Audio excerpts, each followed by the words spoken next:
लाती है। बहू तेरे हाथों में तो जादू है, बहुत ही टेस्टी खाना बनाया है तूने। हाँ, खाना सच में बहुत स्वादिष्ट है। हाँ, खाना सच में बहुत अच्छा है। चुपचाप खाना खा। और वैसे मुझे तो इसमें नमक कम लग रहा है। कहाँ नमक में, मुझे तो बिल्कुल सही लग रहा है।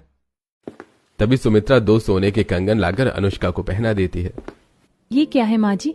अब तूने पहली रसोई पर इतना अच्छा खाना बनाया है तो तुझे उसका गिफ्ट भी तो मिलना चाहिए। इसकी क्या जरूरत थी?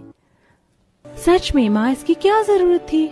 हाँ, आप नहीं देंगी तब भी इस गंवार को कौन सा पता चलने वाला था कि पहली रसोई पर सोने के कंगन देते हैं, क्योंकि इसकी माँ ने तो कभी इसकी भाभी को दिया नहीं होगा। हाँ माँ, रहने दीजिए। वही तो, वैसे भी ये कंगन इसकी औकात से बाहर है। चुप हो जाओ तुम तीनों। और बहू, तू ये कंगन कभी मत खोलना, ठीक है?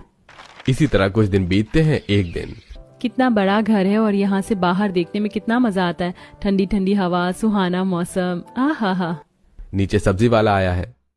सब्जी ले लो, ताजी ताजी सब्जी, सस्ते दामों में सब्जी ले लो। सब्जी वाला आया है, घर में सब्जी भी नहीं है, जल्दी से नीचे जाती हूँ वरना चला जाएगा। अनुष्का दौड़ते हुए नीचे जाती है और उसे दौड़ता देख सुमित्रा पूछती है, क्या हुआ बहू, इस तरह से दौड़ते हुए कहाँ जा रही है? माँ, वो सब्जी खत्म हो गई है तो उसी को लेने जा रही थी। बाहर सब्जी वाला आया है। इसी को कहते हैं जब औकात से ज्यादा मिल जाए तो हजम नहीं हो पाता। ओ महान लड़की, हम लोग ऐसे फुटपाथ या ठेले से सब्जी नहीं खरीदते, ऑनलाइन या फिर शॉपिंग मॉल से ही लेते हैं। हाँ बहू, हम लोग बाहर से सब्जी नहीं खरीदते क्योंकि यहाँ वहाँ हाइजीन मेंटेन नहीं होता। अरे माँ, आपने हाइजीनिक कह दिया, बेचारी को तो हाइजीन का मतलब ही नहीं पता होगा। तुम लोग कब बेचारी का पीछा छोड़ोगे? बहू तू जा, इन्हें मैं देखती हूँ।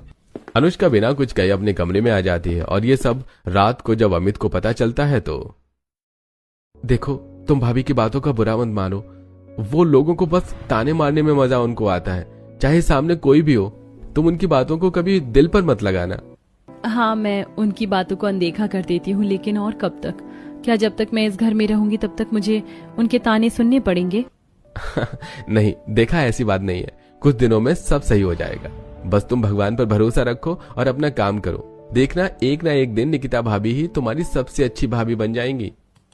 अच्छा, ऐसा आप कैसे कह सकते हैं? नहीं नहीं, मैं कोई भविष्यवाणी नहीं कर रहा हूँ, मैं तो बस कह रहा हूँ कि ऐसा हो सकता है। वैसे और भी बहुत कुछ है जो हो सकता है।